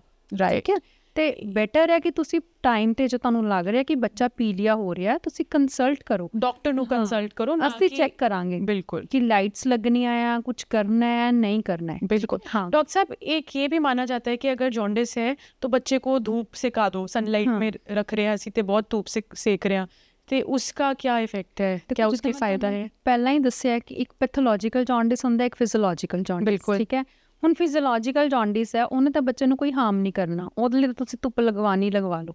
ਠੀਕ ਹੈ, ਜਿਹੜਾ ਪੈਥੋਲੋਜੀਕਲ ਜੌਂਡਿਸ ਹੈ ਹਾਂਜੀ ਉਹ ਤੁਹਾਡੇ ਧੁੱਪ ਨਾਲ ਨਹੀਂ ਨਿਕਲਣਾ, ਰਾਈਟ ਕਿਉਂਕਿ ਜਿਹੜੀਆਂ ਫੋਟੋਥੈਰੇਪੀ ਰੇਡੀਏਸ਼ਨਸ ਹੁੰਦੀਆਂ ਆ ਇਹ ਫਿਕਸਡ ਵੇਵਲੈਂਥ ਦੀਆਂ ਲਾਈਟਸ ਹੁੰਦੀਆਂ। ਓਕੇ ਠੀਕ ਹੈ, ਜਿਨ੍ਹਾਂ ਨੇ ਜੌਂਡਿਸ ਐਕਸਕ੍ਰੀਟ ਕਰਵਾਉਣਾ ਬੋਡੀ ਚੋਂ, ਤੇ ਦੋ ਸਨਲਾਈਟ ਦੇ ਵਿੱਚ ਇਹ ਸਾਰੀਆਂ ਵੇਵਲੈਂਥਸ ਹੁੰਦੀਆਂ, ਰਾਈਟ ਬਟ ਉਹ ਇੰਨਾ ਕੰਸਨਟ੍ਰੇਟਿਡ ਨਹੀਂ ਹੁੰਦੀਆਂ, ਉਹ ਇੰਨੇ ਐਕਸਕ੍ਰੀਟ ਕਰਾ ਹੀ ਨਹੀਂ ਪਾਉਣਗੀਆਂ। ਬਿਲਕੁਲ ਤੇ ਇਟਸ ਬੈਟਰ ਕਿ ਫੋਟੋਥੈਰੇਪੀ ਲਗਵਾਓ ਤੁਸੀਂ ਰਾਦਰ ਦੈਨ ਕਿ ਧੁੱਪ ਲਗਵਾਓ ਤੇ ਹੋਰ ਜ਼ਿਆਦਾ ਬੱਚੇ ਨੂੰ ਜੌਂਡਿਸ ਡਿਵੈਲਪ ਹੋ ਜਾਏ। बिल्कुल ठीक गल कही डॉक्टर साहब तुसी। एक डॉक्टर साहब जो न्यू मदर्स रहती हैं उनको कई बार ब्रेस्ट फीडिंग करवाने में इश्यूज रहते हैं, कई मदर्स को मिल्क सप्लाई लो है, कईयों को समझ नहीं लग रहा कैसे करना है, तो ये लो मिल्क सप्लाई वाला जो इशू रहता है या ब्रेस्ट फीडिंग इश्यूज में आप कैसे हेल्प करते हैं मदर्स को? देखो ਜਿਹੜੀਆਂ ਵੀ ਜਿਵੇਂ ਫਸਟ ਗ੍ਰੈਵਿਡਾ ਮਦਰਸ ਮੀਨਸ ਜਿਨ੍ਹਾਂ ਦੇ ਪਹਿਲਾਂ ਬੱਚਾ ਹੁੰਦਾ ਹੈ ਨਾ, ਹਾਂਜੀ ਮਦਰਸ ਨੂੰ ਇੰਨੀ ਨੌਲੇਜ ਨਹੀਂ ਹੁੰਦੀ ਬ੍ਰੈਸਟ ਫੀਡਿੰਗ ਦੇ ਰਿਲੇਟਿਡ। ਤੇ ਬ੍ਰੈਸਟ ਫੀਡਿੰਗ ਦਾ ਤੁਸੀਂ ਕਹਿ ਰਹੇ ਹੋ ਲੋ ਸਪਲਾਈ ਹੁੰਦੀ ਹੈ, ਠੀਕ ਹੈ, ਹਾਂਜੀ। ਕਿਸੇ ਵੀ ਮਦਰ ਨੂੰ ਲੋ ਸਪਲਾਈ ਨਹੀਂ ਹੁੰਦੀ ਪਹਿਲੀ ਗੱਲ, ਠੀਕ ਹੈ, ਅੱਛਾ। ਇਹ ਸਾਡਾ ਹੀ ਮਤਲਬ ਕਰਵਾਣੇ ਨਹੀਂ ਆ ਰਹੀ ਹੁੰਦੀ ਹੈ। ਹਾਂਜੀ ਇੱਕ ਮੈਂ ਇੱਥੇ ਐਕਸਪਲੇਨ ਕਰਨਾ ਚਾਹਾਂਗੀ ਕਿ ਪਹਿਲੀ ਗੱਲ ਤਾਂ ਮਦਰ ਪ੍ਰੋਪਰਲੀ ਹਾਈਡਰੇਟਿਡ ਹੋਵੇ, ਲਿਕੁਇਡ ਇਨਟੇਕ। ਇਹ ਨਹੀਂ ਹੈ ਕਿ ਤੁਸੀਂ ਜਿਵੇਂ ਅਸੀਂ ਘਰਾਂ 'ਚ ਸੁਣਦੇ ਆ ਕਿ ਦੁੱਧ ਪੀਓਗੇ ਤਾਂ ਦੁੱਧ ਆਏਗਾ, ਹਾਂ ਇਹ ਬੜੀ ਹਾਂ ਬੜੀ ਕਾਮਨ ਚੀਜ਼ ਹੈ ਹਾਂਜੀ ਕਿ it's not like that. Right hydration means it can be water intake, it can be ਤੁਸੀਂ ਨਿੰਬੂ ਪਾਣੀ ਲੈ ਲਓ, ਲੱਸੀ ਲੈ ਲਓ, ਠੀਕ ਹੈ, ਕੋਈ ਵੀ ਲਿਕੁਇਡ ਲੈ ਕੋਕੋਨਟ ਲਓ। ਵਾਟਰ, ਹਾਂ ਹਾਈਡਰੇਸ਼ਨ ਪ੍ਰੋਪਰ ਰੱਖੋ, ਓਕੇ ਠੀਕ ਹੈ, ਉਹਨਾਂ ਸਪਲਾਈ ਬਿਲਕੁਲ ਅੱਛੀ ਆਏਗੀ। ਤੇ ਸੈਕਿੰਡ ਕੰਸਰਨ ਹੈ ਕਿ ਮਿਲਕ ਸਪਲਾਈ ਆ ਰਹੀ ਹੈ, ਮਿਲਕ ਇੱਕ ਹੁੰਦਾ ਮਿਲਕ ਲੈਟ ਡਾਊਨ ਰਿਫਲਕਸ ਨਾ, ਹਾਂਜੀ ਰਿਲੀਜ਼ ਰਿਫਲਕਸ ਕਿ ਦੁੱਧ ਮਤਲਬ ਮਿਲਕ ਆ ਰਿਹਾ, ਬੱਚਾ ਸਕ ਕਰੇਗਾ, ਸਕਿੰਗ ਰਿਫਲਕਸ ਜਿਹਨੂੰ ਅਸੀਂ ਕਹਿੰਦੇ ਹਾਂ, ਹਾਂਜੀ ਠੀਕ ਹੈ, ਬੱਚਾ ਸਕ ਕਰੇਗਾ, ਫੀਡ ਫਿਰ ਹੀ ਆਏਗੀ ਮਦਰ ਨੂੰ। ਓਕੇ ਤੇ ਸਕ ਕਰਵਾਉਣਾ ਬਹੁਤ ਇੰਪੋਰਟੈਂਟ ਹੈ, ਹਾਂਜੀ ਠੀਕ ਹੈ, ਬੱਚਾ ਸਕ ਕਰੇਗਾ, ਰਿਫਲਕਸ ਉਹਨਾਂ ਨਾਲ ਆਕਸੀਟੋਸਿਨ ਬਾਡੀ 'ਚ ਰਿਲੀਜ਼ ਹੋਏਗਾ ਤੇ ਓਕੇ ਉਹ ਮਿਲਕ ਇਜੈਕਸ਼ਨ ਕਰੇਗਾ, ਬਿਲਕੁਲ ਠੀਕ ਹੈ। ਇਹ ਦੋ ਇੰਪੋਰਟੈਂਟ ਕੰਸਰਨਸ ਹੈ, ਇੱਕ ਤਾਂ ਮਦਰ ਹਾਈਡਰੇਟਿਡ ਹੋਵੇ ਤੇ ਦੂਸਰਾ ਸਕਿੰਗ ਰਿਫਲਕਸ ਬੱਚੇ ਦਾ ਬਣਿਆ ਹੋਵੇ, ਆਲਰਾਈਟ ਠੀਕ ਹੈ, ਇਹਦੇ ਨਾਲ ਪ੍ਰॉपर सप्लाई आएगी, लो सप्लाई वाली कोई गल ही नहीं रहेगी। बिल्कुल। तो एएमसी क्रेडल च मैम हम लैक्टेशन सर्विसेज भी देते हैं मदर को, लैक्टेशन सपोर्ट जिनको नहीं दूध पिलाना आ रहा, उससे कैसे हेल्प रहती है? देखो लैक्टेशन सपोर्ट में हम क्या करते हैं, ਇਹਦੇ 'ਚ ਹੁੰਦਾ ਕਿ ਪ੍ਰੋਪਰ ਪੋਜੀਸ਼ਨਿੰਗ, ਠੀਕ ਹੈ, ਐਂਡ ਅਟੈਚਮੈਂਟ। ਓਕੇ ਬੱਚੇ ਦੀ ਪੋਜੀਸ਼ਨਿੰਗ ਕਿੱਦਾਂ ਆ, ਇਟਸ ਜਿਵੇਂ ਮੈਂ ਤੁਹਾਨੂੰ ਪਹਿਲਾਂ ਹੀ ਦੱਸਿਆ ਕਿ ਪ੍ਰਾਇਮਰੀ ਮਦਰਸ ਹੁੰਦੀਆਂ ਜਿਹਨਾਂ ਦਾ ਫਸਟ ਬੇਬੀ ਹੁੰਦਾ, they are not aware about the methods ਕਿ ਕਿੱਦਾਂ ਬੱਚਾ ਫੜਨਾ ਆ, ਕਿੱਦਾਂ ਕੀ ਕਰਨਾ ਹੈ। ਤੇ ਇਟਸ ਨਾਟ ਲਾਈਕ ਕਿ ਤੁਸੀਂ ਬੱਚੇ ਦਾ ਸਿਰਫ ਹੈਡ ਸਪੋਰਟ ਕਰੋ, okay the whole body should be supported, right ਠੀਕ ਹੈ। Head should be at elbow, head ਇੱਥੇ ਹੋਵੇ, ਪੂਰੀ ਬਾਡੀ ਆਰਮ ਨਾਲ ਸਪੋਰਟ ਕੀਤੀ ਹੋਵੇ ਮਦਰ ਨਾਲ। ਰਾਈਟ ਬੱਚੇ ਦਾ ਜਿਹੜਾ ਐਬਡਮਨ ਹੈ ਇਟ ਸ਼ੁੱਡ ਟੱਚ ਮਦਰਸ ਐਬਡਮਨ, ਤੇ ਬੱਚਾ ਮਦਰ ਦੇ ਉੱਪਰ ਹੋਵੇ, ਨਾ ਕਿ ਮਦਰ ਨੀਚੇ ਝੁੱਕ ਕੇ ਫੀਡ ਕਰਾ ਰਹੀ ਹੋਵੇ, ਹੈ ਨਾ। ਓਕੇ ਤੇ ਇਹ ਸਾਰੇ ਪ੍ਰੋਪਰ ਸਟੈਪਸ ਹੁੰਦੇ ਪੋਜੀਸ਼ਨਿੰਗ ਦੇ। Then second point is attachment, ਠੀਕ ਹੈ। ਅਟੈਚਮੈਂਟ 'ਚ ਅਸੀਂ ਕੀ ਦੇਖਦੇ ਹਾਂ, ਬੱਚੇ ਦਾ mouth it should be widely open, okay and nipple areola complex whole should be in the mouth, ਠੀਕ ਹੈ। ਤੇ ਹੋਰ ਹੁੰਦਾ ਕਿ lower lip should be inverted. ਇਹ ਸਭ ਅਸੀਂ ਅਟੈਚਮੈਂਟ ਪੋਜੀਸ਼ਨਿੰਗ ਜਦੋਂ ਦੇਖਾਂਗੇ ਰਾਈਟ ਫਿਰ ਹੀ ਪ੍ਰੋਪਰ ਸਕਿੰਗ ਹੋਏਗੀ, ਅਦਰਵਾਈਜ਼ ਇਟਸ ਵੈਰੀ ਪੇਨਫੁਲ ਜੇ ਬੱਚਾ ਸਿਰਫ ਨਿੱਪਲ ਸਕ ਕਰ, ਇਹ ਪ੍ਰੋਬਲਮਸ ਆਉਂਦੀਆਂ ਫਿਰ ਲੈਕਟੇਸ਼ਨ ਪ੍ਰੋਬਲਮ। बहुत कॉमन चीज़ है से lactation it's not at all a painful process, बिल्कुल ठीक है, बट जब प्रॉपर लैचिंग नहीं हो रही, प्रॉपर अटैचमेंट नहीं हो रही, then it will be painful for mothers। बिल्कुल ठीक कह रहे हैं आप। मैम हमारे पास EMC क्रेडल में भी हम देखते हैं, और वैसे भी कई बारी प्री टर्म बेबीज़ होते हैं ਜਿਹੜੇ ਸਮੇਂ ਤੋਂ ਪਹਿਲਾਂ ਜੰਮ ਜਾਂਦੇ ਨੇ, ਹਾਂਜੀ ਉਹਨਾਂ 'ਚ ਵੀ ਕਈ ਤਰ੍ਹਾਂ ਦੇ ਪ੍ਰੋਬਲਮਸ ਫੈਮਿਲੀਜ਼ ਨੂੰ ਵੀ ਫੇਸ ਕਰਨੀਆਂ ਪੈਂਦੀਆਂ, ਤੇ ਇਸ ਕੇਸ 'ਚ ਆਪਾਂ ਕਿਵੇਂ ਉਹਨਾਂ ਨੂੰ ਟਰੀਟ ਕਰਦੇ ਹਾਂ ਫਿਰ? ਹਾਂ ਦੇਖੋ pre term babies you never know ਕਿ ਕਿਹੜਾ ਬੱਚਾ ਪ੍ਰੀ ਟਰਮ डिलीवरी हो जाए, बिल्कुल ठीक है। हर ये प्लान तो होता नहीं है, प्लान नहीं होता, हर मदर प्रिवेंटिव मेजर्स लेती है ना कि मेरी प्रेगनेंसी लास्ट टाइम तक चले, बट यू नैवर नो कि कदों प्री टर्म डिलीवरी हो जाए। ਤੇ ਸਭ ਤੋਂ ਮੇਨ ਪੁਆਇੰਟ ਜਿਹੜਾ ਤੁਸੀਂ ਦੇਖਣਾ ਹੁੰਦਾ ਉਸ ਟਾਈਮ ਤੇ ਕਿ ਜਦੋਂ ਤੁਹਾਡੀ ਇਨ ਕੇਸ ਨਾ, ਜਿਵੇਂ ਮੈਂ ਪਹਿਲਾਂ ਵੀ ਕਿਹਾ ਸੀਗਾ ਕਿ ਤੁਸੀਂ ਜਦੋਂ ਗਾਇਨੀ ਵਿਜ਼ਿਟਸ ਜਾਂਦੇ ਹੋ ਤੁਸੀਂ ਦੇਖੋ ਕਿ ਪੀਡੀਆਟ੍ਰੀਸ਼ੀਅਨ ਅਵੇਲੇਬਲ ਹੈ, ਠੀਕ ਹੈ। ਸੈਕਿੰਡ ਪੁਆਇੰਟ ਤੁਸੀਂ ਦੇਖੋ ਨਿੱਕੋ ਅਵੇਲੇਬਲ ਹੈ ਕਿ ਨਹੀਂ, ਹਾਂਜੀ, ਜਿਹੜਾ ਨਿੱਕੋ ਯਾਨੀ ਕਿ neonatal ICU, Neonatal ICU, newborn ਬੱਚਿਆਂ ਦਾ ਆਈਸੀਯੂ। ਬਿਲਕੁਲ, ਕਿਉਂਕਿ ਜਿਹੜਾ ਫਰਸਟ ਮਿੰਟ ਆਫ ਲਾਈਫ ਹੁੰਦਾ ਅਸੀਂ ਉਹਨੂੰ ਕਹਿੰਦੇ ਹਾਂ golden minute of life, okay ਠੀਕ ਹੈ। ਜੇ ਉਸ ਟਾਈਮ 'ਚ ਅਸੀਂ ਵਧੀਆ ਕੇਅਰ ਦੇਵਾਂਗੇ ਬੱਚੇ ਨੂੰ, ਵਧੀਆ ਸਪੋਰਟ ਦੇਵਾਂਗੇ, ਤੇ ਤੁਹਾਡਾ ਪ੍ਰੀ ਟਰਮ ਬੱਚਾ ਵੀ ਹੋ ਸਕਦਾ ਹਫਤੇ ਦੇ ਵਿੱਚ ਹੀ ਡਿਸਚਾਰਜ ਹੋ ਜਾਏ। ਜਿੰਨਾ ਉਹ ਡਿਲੇ ਹੋਏਗਾ, ਲਾਈਕ ਡਿਲੀਵਰੀ ਕਿਤੇ ਹੋ ਰਹੀ ਹੈ, ਨਿੱਕੂ ਕੇਅਰ ਹੈ ਨਹੀਂ, ਹਾਂਜੀ ਤੁਸੀਂ ਬੱਚਾ ਟਰਾਂਸਪੋਰਟ ਕਰਵਾਓਗੇ, ਬਿਲਕੁਲ ਠੀਕ ਹੈ। ਜਿੰਨਾ ਡਿਲੇ ਹੋਏਗਾ ਉਨੇ ਹੀ ਡਿਲੇ ਬੱਚੇ ਦੀਆਂ ਮਤਲਬ ਉਨੀਆਂ ਇਰਰੀਵਰਸਿਬਲ ਇੰਜਰੀਜ਼ 'ਚ ਬੱਚਾ ਚਲਾ ਜਾਂਦਾ, ਐਬਸੋਲੂਟਲੀ, ਠੀਕ ਹੈ। तो प्री टर्म बच्चे सब तो पहला ਅਸੀਂ ਇਹ ਦੇਖਣਾ ਹੁੰਦਾ ਕਿ ਨਿੱਕੂ ਫੈਸਿਲਿਟੀ ਅਵੇਲੇਬਲ ਹੈ ਜਾਂ ਨਹੀਂ।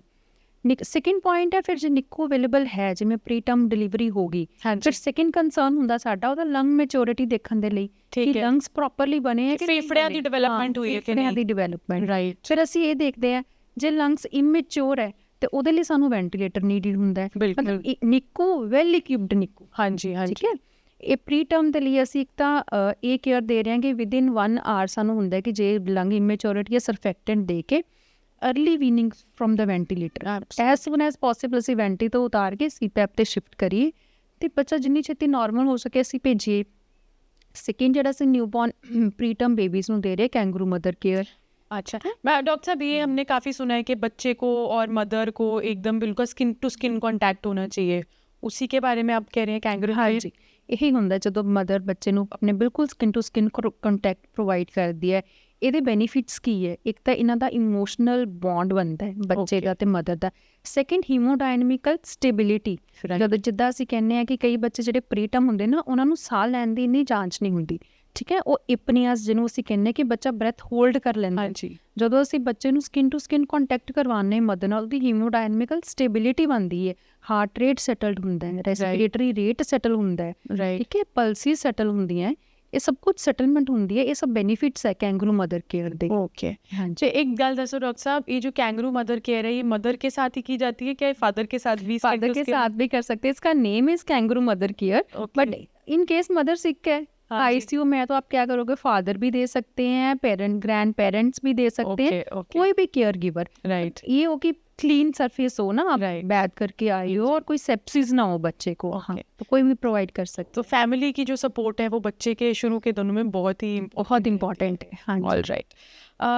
डॉक्टर साहब, एक चीज़ और बताइए, आजकल जो ऑनलाइन इतना इन्फॉर्मेशन आने लग गई है, गूगल पे, चैट जीपीटी पे या और ऑनलाइन फोरम्स पे, वो हमें क्या कंज्यूम करनी चाहिए? क्या उसके बेसिस पे हमें एक्ट करना चाहिए या बिल्कुल उन चीज़ों को इग्नोर करना चाहिए? इसके बारे क्या राइट एडवाइस? देखो, इन सब चीज़ों का ना एडवांटेजेस भी हमें बहुत है, बट डिसएडवांटेजेस भी हैं। बिल्कुल, ठीक है। अगर तो ये इन्फॉर्मेशन मतलब अवेयरनेस आपको वेल सर्टिफाइड पीडियाट्रिशियन या वेल सर्टिफाइड जो भी आप इन्फॉर्मेशन सर्च कर रहे हो, डॉक्टर्स के हैं, डॉक्टर है, वेल सर्टिफाइड है, इसके थ्रू आ रही है, तो इट्स लाइक एडवांटेज ना, आपको घर बैठे बैठे सारी इन्फॉर्मेशन मिल रही है। बिल्कुल। लेकिन अगर कोई भी दे रहा है आपको ना, तो रैंडम रील्स कई बार आती हैं, रैंडम रील्स कोई भी बना रहा है, कोई भी प्रोवाइड कर रहा है, तो उसमें आप ना मिसलीड ज़्यादा होते हैं। बिल्कुल बिल्कुल, है ना। तो इन सब चीज़ों का एडवांटेजेस भी होते हैं, डिसएडवांटेजेस भी होते हैं। जैसे आपने देख लिया कि मैंने पहले भी बात की थी एंटीबायोटिक्स के बारे में ही ना, जैसे फॉर एग्जाम्पल हमने देख लिया एंटीबायोटिक देना है, अब कितना देना है ये तो मेंशन नहीं होती। बिल्कुल, ये तो आपको आपका डॉक्टर ही बताएगा। एब्सोल्युटली। तो ये डिसएडवांटेज हो गया। अगर आपने ओवरडोज दे दी बच्चे को, अंडर डोज दे दी, तो वो ट्रीट ही नहीं होगी डिसीज। ठीक, हाँ, ये डिसएडवांटेजेस भी हैं इन चीज़ों के। बिल्कुल। तो डॉक्टर सुखजीत, ये बताइए कि ऐसी कौन सी एज में जाके बच्चों को बॉटल फीड से हटाकर एक कप की तरफ ले आना चाहिए? देखो, वैसे तो हम बॉटल फीड रिकमेंड करते ही नहीं है फर्स्ट ऑफ ऑल ना। जैसे मैंने बताया कि हम 6 मंथ्स तक ब्रेस्ट फीड देते हैं, उसके बाद वीनिंग इंट्रोड्यूस हो जाती है, साथ में मदर फीड जाती है। बट इन केस अगर बॉटल फीडिंग हो रही है, तो जब बच्चा सिटिंग विदाउट सपोर्ट उसकी अटेन हो जाए और वो कप होल्ड कर ले ना, हाँ जी, लाइक जब उसने पानी पीना गिलास से शुरू कर दिया है, तो उसके साथ साथ आप उसको मिल्क भी इंट्रोड्यूस करो उसी में, ठीक है। तो वीन ऑफ करो एज सुन एज पॉसिबल। बिल्कुल। ऐसी कौन सी एज से डॉक्टर साहब सॉलिड फूड्स बच्चे की डाइट में इंट्रोड्यूस कर दिए जाने चाहिए? लाइक 6 मंथ्स तक it's exclusively breast feeding. Okay, उसके बाद हम वीनिंग इंट्रोड्यूस करते हैं, जिसमें हम कॉम्प्लीमेंट्री फूड्स देते हैं। राइट। इनिशियली जो हम वीनिंग के कुछ पॉइंट्स है जो मैं आपके साथ डिस्कस करना चाहूँगी कि इनिशियली जो वीनिंग होती है, हम उसमें सेमी सॉलिड कंसिस्टेंसी, मतलब consistency like paste. Right. It should not be watery, जो स्पिल करे है ना, स्पून से ही गिरता रहे, इतना सॉलिड भी ना हो कि चोकिंग ही हो जाए। बिल्कुल, ठीक है। Semi solid consistency, paste like consistency, बिल्कुल, इससे हम शुरू करते हैं। ठीक है। तो ग्रेजुअली उसको थोड़ा ग्रेनुलर फॉर्म हो गया, थोड़ा सॉलिड फॉर्म हो गया, हम शिफ्ट करते रहते हैं जैसे जैसे बच्चे की डेंटिशन आती है और वो एक्सेप्ट करना शुरू कर देता है, तो वो सॉलिड इंट्रोडक्शन हो जाती है बेबीज में। बिल्कुल। डॉक्टर साहब, एक बहुत मेजर कंसर्न पेरेंट्स का रहता है कि बच्चे को जो डायपर्स लगाए जाते हैं, उसके बाद डायपर्स जब हटाने होते हैं तो टॉयलेट ट्रेनिंग देनी रहती है बच्चे को, तो what is the right time to start toilet training a kid? देखो, इसका हम ये बोलते हैं कि by 2 year of age baby should be dry by day. ठीक है, दिन में वो डायपर फ्री हो सकता है by 2 year of age. Right, means like 1.5 year पे आप ट्रेनिंग शुरू कर दो उसकी, उसके पहले देने का कोई कंसर्न नहीं है कि ना 6 महीने पे बच्चे को ये करवा रहे हो या 1 ईयर पे करवा रहे हो, उसको कोई समझ नहीं, वो नहीं करेगा, कोई ट्रेनिंग नहीं शुरू होगी।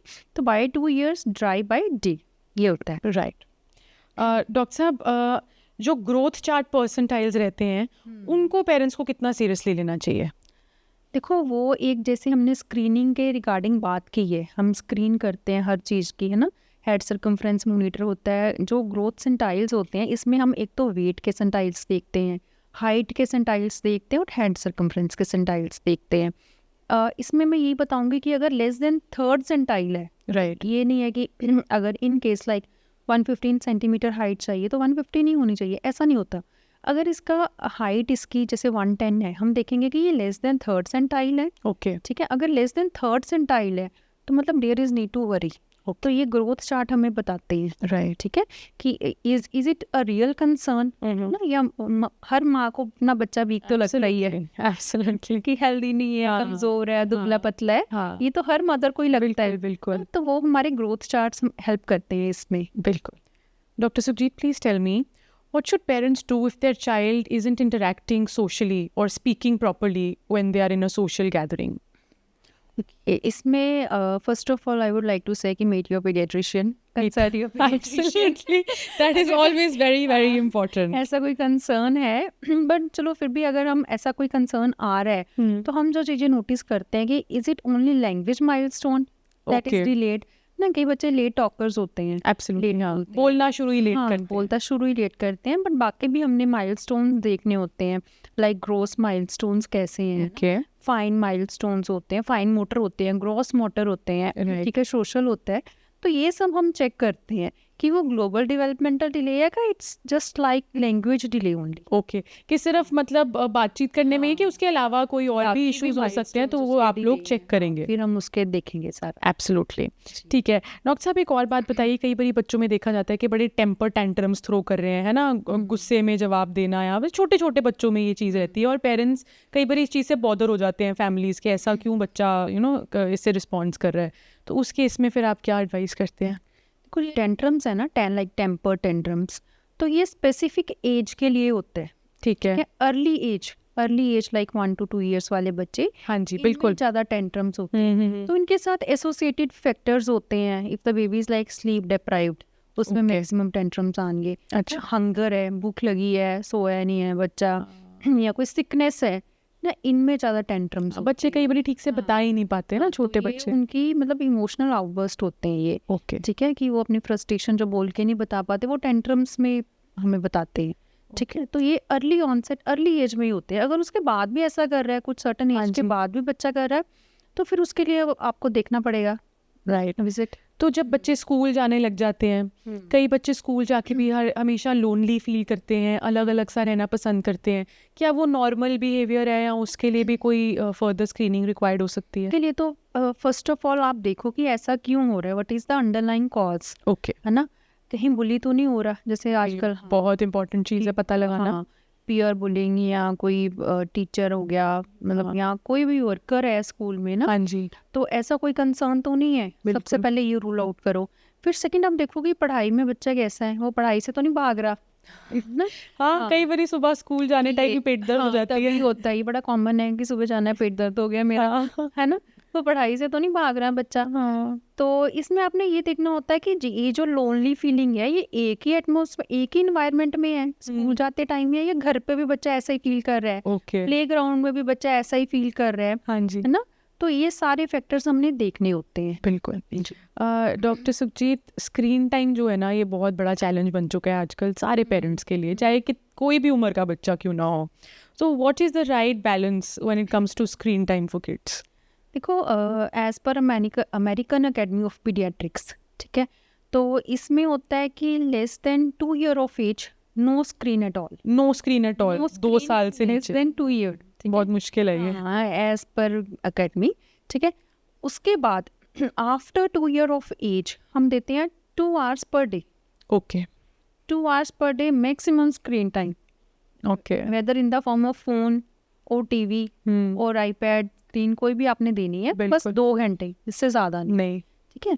तो स्क्रीन टाइम इतना ही लिमिट रखना है बच्चे। जबकि हम तो इतना खुश होते हैं कि जी 1 साल का ही है, पूरा यूट्यूब चलाना आ जाता है ना. बट वो इतना खुश होने वाली बात नहीं है. दिस इज अ कंसर्न, क्योंकि ज़्यादा स्क्रीन देने से ना ये जो बिहेवियरल इश्यूज आ रहे हैं आजकल के, ऑटिज्म, ADHD, राइट. तो इस टाइम पे बच्चों को ज़्यादा आपको physical touch, physical support, absolutely. बाहर के सराउंडिंग्स को एक्सप्लोर करने दो, ये सब करवाना होता है, ना कि उसको फोन दे के बिठा दिया, चलो ठीक है टीवी देखो, फोन देखो, है ना। हाँ, डॉक्टर सुखजीत, ये बिल्कुल ठीक कहते हैं that it takes a village to raise a child, है ना. एक बिल्कुल। किसी माँ या किसी फादर का अकेले का काम नहीं है, बहुत फैमिली सपोर्ट चाहिए एक बच्चा बड़ा करने में सही तरह से. तो ऐसी कौन सी एक चीज़ आप एडवाइस करेंगे सारे पेरेंट्स को कि वो ज़रूर अपनी पेरेंटिंग में अपने बच्चों के साथ करें? सबसे पहले तो आप मैक्सिमम टाइम दो बच्चे को ना, Okay. जितना दे सकते हो। जैसे आजकल का हमारा बिजी शेड्यूल है ना, तो हम उसमें टाइम दे ही नहीं पाते। बिल्कुल। ठीक है, तो एक मैं बात और कहना यहाँ पे चाहूँगी कि जब एक बच्चा पैदा होता है ना, उसके साथ एक नई माँ पैदा होती है बिल्कुल। ना, तो ऐसा नहीं है, don't stress the mother, let her enjoy her motherhood too. ठीक है, share the responsibilities, very parenting ना, it should be shared with father or anyone who's living in the house ना, in form of grandparents or house helps, a house, मतलब जो भी आप देख ਅੱਜ-ਕੱਲ ਤੇ ਵੈਸੇ ਅਸੀਂ ਵੇਖ ਰਹੇ ਹਾਂ ਕਿ ਭਾਵੇਂ ਉਹ ਫਾਦਰਸ ਨੇ, ਭਾਵੇਂ ਉਹ ਦਾਦਾ ਦਾਦੀ ਨਾਨਾ ਨਾਨੀ, ਸਾਰੇ ਹੀ ਹੈਲਪ ਕਰ ਰਹੇ ਆ ਬੱਚਿਆਂ ਨੂੰ ਵੱਡਾ ਕਰਨ 'ਚ, ਤੇ ਇੱਕ ਬਹੁਤ ਵਧੀਆ ਗੱਲ ਹੈ। ਜੀ, ਇਹ ਪੂਰਾ ਇੱਕ ਟੀਮ ਵਰਕ ਹੁੰਦਾ ਹੈ ਬਿਲਕੁਲ। ਬੱਚੇ ਨੂੰ ਵੱਡਾ ਕਰਨਾ। It's not only the role of mothers, ਚਾਹੋ ਕਿ ਇਕੱਲੇ ਇੱਕ ਮਦਰ, ਬੱਚਾ ਜੀ ਖਾ ਨਹੀਂ ਰਿਹਾ, ਮਦਰ ਦੀ ਗਲਤੀ ਹੈ। It's not like that. ਮਾਂ ਸਿਖਾ ਹੀ ਨਹੀਂ ਰਹੀ ਕੁਛ। ਹਾਂ, ਮਾਂ ਸਿਖਾ ਨਹੀਂ ਰਹੀ, ਬੱਚਾ ਵਿਗੜ ਰਿਹਾ, ਮਾਂ ਦੀ ਗਲਤੀ ਹੈ। ਇਟਸ ਨਾਟ ਲਾਈਕ ਦੈਟ ਨਾ। ਬੱਚੇ ਦਾ ਇਨਵਾਇਰਨਮੈਂਟ ਮੈਟਰ ਕਰਦਾ ਹੈ, ਉਹ ਕਿੱਥੇ ਰਹਿ ਰਿਹਾ, ਕਿਹਨਾਂ 'ਚ ਰਹਿ ਰਿਹਾ। ਮਦਰ ਸਾਰਾ ਟਾਈਮ ਤਾਂ ਬੱਚੇ ਦੇ ਨਾਲ ਹੁੰਦੀ ਨਹੀਂ ਹੈ। It's the whole environment, whole team. ਜੇ ਤੁਹਾਡਾ ਬੱਚਾ ਚੰਗਾ ਨਿਕਲ ਰਿਹਾ, credit goes to whole family, ਬਿਲਕੁਲ ਹੋਲ ਇਨਵਾਇਰਨਮੈਂਟ। ਠੀਕ ਹੈ, ਜੇ ਬੱਚੇ ਦੀਆਂ ਬੁਰੀਆਂ ਹੈਬਿਟਸ ਹੈ, ਉਹ ਖਾਣਾ ਨਹੀਂ ਖਾ ਪਾ ਰਿਹਾ, ਨਿਊਟ੍ਰੀਸ਼ਨ ਪ੍ਰੋਪਰਲੀ ਨਹੀਂ ਲੈ ਰਿਹਾ, ਮਤਲਬ ਕਿਤੇ ਨਾ ਕਿਤੇ ਲੈਕ ਚੱਲ। Dr. Sukhjeet, what is the one mistake that could quietly affect a child's long-term health? ਦੇਖੋ, I would like to say it's over pampering ਨਾ। Okay. ਚਾਈਲਡ ਬੱਚਿਆਂ ਦੀ ਜਦੋਂ ਤੁਸੀਂ ਓਵਰ ਪੈਂਪਰਿੰਗ ਕਰਦੇ ਹੋ, ਜੇ ਬੱਚਾ ਜ਼ਿੱਦ ਕਰ ਰਿਹਾ, ਟੈਂਟਰਮ ਥਰੂ ਕਰ ਰਿਹਾ ਹੈ ਨਾ, ਕਿ ਮੈਨੂੰ ਚਾਕਲੇਟ ਚਾਹੀਦੀ ਹੈ, ਟੌਫੀ ਚਾਹੀਦੀ ਹੈ, ਪੇਰੈਂਟਸ ਉਸੇ ਟਾਈਮ ਦੇ ਦਿੰਦੇ ਹੈ। ਠੀਕ ਹੈ, ਸਕਰੀਨ ਚਾਹੀਦੀ ਹੈ, ਅਸੀਂ ਉਸੇ ਟਾਈਮ ਦੇ ਦਿੰਦੇ ਹਾਂ। ਠੀਕ ਹੈ, ਇਹ ਸਭ ਬੱਚਿਆਂ ਨੂੰ ਸਪੋਇਲ ਕਰ ਰਹੀਆਂ ਹੈ। ਠੀਕ ਹੈ, ਟੈਂਟਰਮ ਦਾ ਬੈਸਟ ਵੇ ਆਊਟ ਕੀ ਹੁੰਦਾ ਹੈ ਕਿ ਤੁਸੀਂ ਉਹਨੂੰ ਆਈਸੋਲੇਟ ਕਰ ਦਿਓ।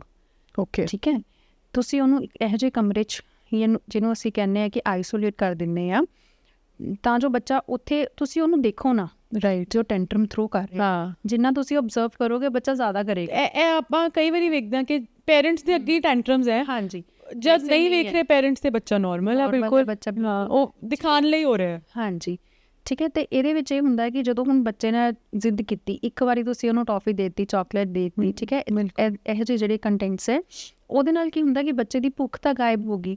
ਫਿਰ ਜਦੋਂ ਤੁਸੀਂ ਨਿਊਟ੍ਰੀਸ਼ਨ ਜਿਹੜਾ ਉਹਨੂੰ ਦੇਣਾ ਸੀਗਾ, ਉਹ ਨਹੀਂ ਦੇ ਪਾਉਂਦੇ। ਬਿਲਕੁਲ। ਇਹਨਾਂ ਕਰਕੇ ਹੀ ਸਾਰਾ ਕੰਸਰਨਸ ਅੱਜ ਕੱਲ੍ਹ ਆ ਰਹੇ ਆ, ਜਿਹੜੀਆਂ ਵੀ ਡੈਫੀਸ਼ੀਐਂਸੀਜ਼ ਆ ਰਹੀਆਂ ਹੈ, ਇਹਨਾਂ ਕਰਕੇ ਹੀ ਹੈ। बिल्कुल। ठीक है, over pampering is always bad. Okay, so ऐसे कौन से सबसे कॉमनली अवॉइडेबल डिजीजेज हैं जो आजकल हम बच्चों में देख रहे हैं, जो इजीली अवॉइड किए जा सकते हैं बट फिर भी हमारे यहाँ पंजाब में या इंडिया में बढ़ रहे हैं?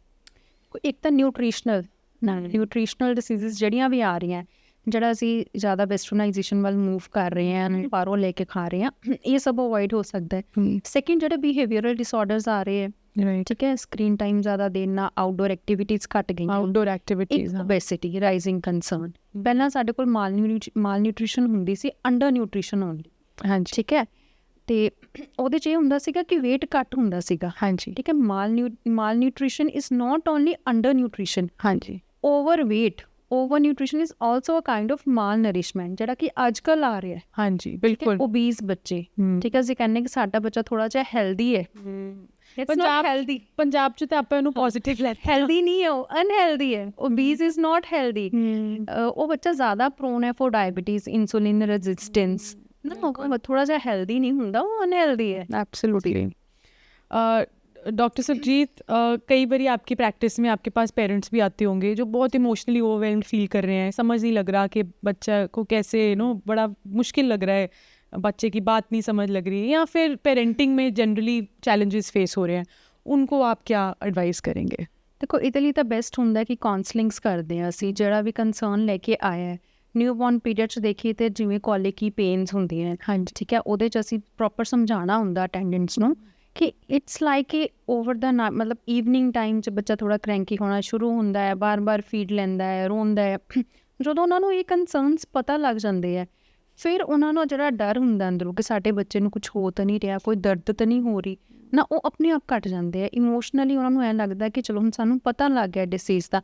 ਆਈ would like to say pediatrics is more of counselling ਨਾ, एब्सोल्युटली। ਕਿ ਬੱਚੇ ਨੂੰ ਇਹ ਬਿਮਾਰੀ ਨਹੀਂ ਹੈ, ਕੋਈ ਬਿਮਾਰੀ ਨਹੀਂ ਹੈ, ਇਹ ਦੱਸਣਾ ਵੀ ਇੱਕ ਤਰ੍ਹਾਂ ਨਾ ਪੀਡੀਆਟ੍ਰੀਸ਼ੀਅਨ ਦਾ ਕੰਮ ਹੁੰਦਾ ਹੈ। ਬਿਲਕੁਲ, ਠੀਕ ਹੈ, ਬੱਚੇ ਦਾ ਬਿਹੇਵੀਅਰ ਹੈ ਇਹ ਉਹਦਾ ਇਸ ਟਾਈਮ 'ਤੇ ਮਾਈਲਸਟੋਨ ਹੈ, ਠੀਕ ਹੈ, ਇਹ ਸਭ ਦੱਸਣਾ। ਅਤੇ ਸੈਕਿੰਡਲੀ, ਜਦੋਂ ਅਸੀਂ ਆਪਣੀ ਪ੍ਰੈਜ਼ੈਂਸ ਸ਼ੋ ਕਰਦੇ ਹਾਂ ਅਟੈਂਡੈਂਟਸ ਨੂੰ, ਜੇ ਉਹਨਾਂ ਦਾ ਕੋਈ ਬੱਚਾ ਸਾਡੇ ਕੋਲ ਹੈ ਅਤੇ ਇਟਸ ਲਾਈਕ ਕਿ ਅਸੀਂ ਵੀ ਸ਼ੋ ਕਿ we are with you Yes, ਨਾ, ਅਸੀਂ yes. ਪ੍ਰੈਜ਼ੈਂਸ ਦੇਖਦੇ ਹਾਂ ਕਿ ਸਾਡੀ ਪੂਰੀ ਟੀਮ ਹੁੰਦੀ ਹੈ ਨਾਲ, Absolutely. ਤੇ ਸਟਾਫ ਦਾ ਬਹੁਤ ਵੱਡਾ ਰੋਲ ਹੈ, ਕੇਅਰ ਦਿੰਦੇ ਹੈ, ਮੈਡੀਕਲ ਆਫੀਸਰਸ ਰਾਉਂਡ ਦਾ ਕਲੋਕ ਸਾਡੇ ਕੋਲ EMC ਕ੍ਰੇਡਲ 'ਚ ਅਵੇਲੇਬਲ ਆ, ਤੇ ਇਹ ਸਭ ਚੀਜ਼ਾਂ ਬਹੁਤ ਇਫੈਕਟ ਕਰਦੀਆਂ ਨੇ, ਇਹਨਾਂ ਥੋੜਾ पेरेंट्स ਨੂੰ इमोशनल सपोर्ट मिलती है। बिल्कुल। जी।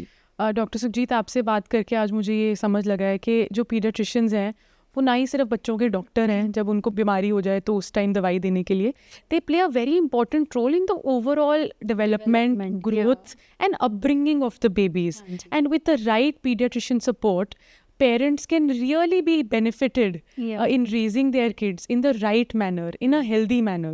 जी। तो ये जो पीडियाट्रिशियन, नियोनोटोलॉजिस्ट सपोर्ट EMC क्रेडल में आप राउंड द क्लॉक दे रही हैं, ये बहुत ही बड़ा बेनिफिट है अमृतसर और पंजाब के लोगों के लिए। हमारे पास वेल इक्विप्ड निकू सपोर्ट है जो फॉर प्रीडम बेबीज़ और all other babies, that is also benefiting people in many ways. And all of this, when available under one roof, as you said, is important thing. very very important. तो सारे parents को, सारी families को हमारा यही advice है कि अपने किड्स के लिए, अपने बच्चों के लिए राइट हॉस्पिटल चूज़ करना बहुत इंपॉर्टेंट है। और अगर कोई भी चैलेंजेस आप फेस कर रहे हैं अपने बच्चों में, तो do see a paediatrician. Doctor सुखजीत is always available at EMC Cradle during morning and evening OPD hours. So you are welcome to come and visit her and consult her at any time. Thank you so much, and see you in another episode of Real Talk at EMC Cradle.